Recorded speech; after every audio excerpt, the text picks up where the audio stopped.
அட்டகாசமான சுவையில் ஒரு சால்னா ரெசிபி தாங்க பார்க்க போகிறோம். இட்லி, சப்பாத்தி, தோசைன்னு எல்லாத்துக்குமே வேறு லெவலில் இருக்கும். எப்படி செய்யுதுன்னு பார்க்கலாமா? இதுக்கு முதல்ல பேனில் பட்டை, கிராம்பு, ஏலக்காய், மிளகு, கல்பாசி, சோம்பு, சீரகம் சேர்த்து ஒரு 2 நிமிஷத்துக்கு நல்லா வறுத்துக்கோங்க.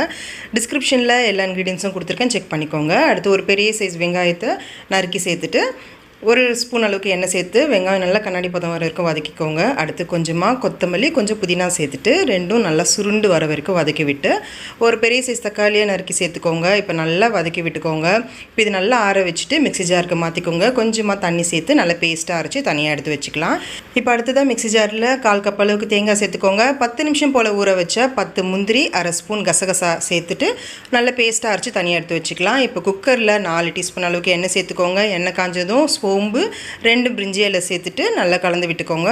அடுத்ததாக 1 டீஸ்பூன் அளவுக்கு இஞ்சி பூண்டு விழுது சேர்த்துட்டு பச்சை வாசனை போகிற வரைக்கும் நல்லா வதக்கி விட்டு ஒரு பெரிய சைஸ் வெங்காயத்தை பொடியை நறுக்கி சேர்த்து நல்லா வெங்காயத்தை வதக்கி விட்டுக்கோங்க. அடுத்து 2 மீடியம் சைஸ் தக்காளியை பொடியை நறுக்கி சேர்த்து தக்காளி நல்லா குழஞ்சி வர வரைக்கும் வதக்கி விட்டுக்கோங்க. அடுத்ததாக 1/4 டீஸ்பூன் அளவுக்கு மஞ்சள் தூள், 1 ஸ்பூன் மல்லித்தூள், 1 ஸ்பூன் வெறும் மிளகாய் தூள், அரை ஸ்பூன் கரம் மசாலா சேர்த்து லோ ஃப்ளேமில் வச்சு நல்லா கலந்து விட்டுக்கோங்க. 1 ஸ்பூன் அளவுக்கு உப்பு சேர்த்து கலந்து விட்டுட்டு இப்போ நம்ம அரைச்சி வச்சுருக்க மசாலா விழுதை சேர்த்து நல்லா கலந்து விட்டுக்கோங்க. சால்னாக்கு தேவையான அளவுக்கு தண்ணி சேர்த்துக்கோங்க. நான் 3 கப் அளவுக்கு தண்ணி சேர்த்து நல்லா கலந்து விட்டு குக்கர் மூடி வச்சுருங்க. ஒரு 3 விசில் வரட்டும். இப்போ ஸ்டீம் இறங்கின பிறகு பாருங்கள், நல்லா கெட்டியான சால்னா தயாராக இருக்கும். பொடியாக நறுக்கின கொத்தமல்லி தூவிட்டு கலந்து விட்டே இருக்குங்க. அட்டகாசமான சுவையில் சால்னா தயார்.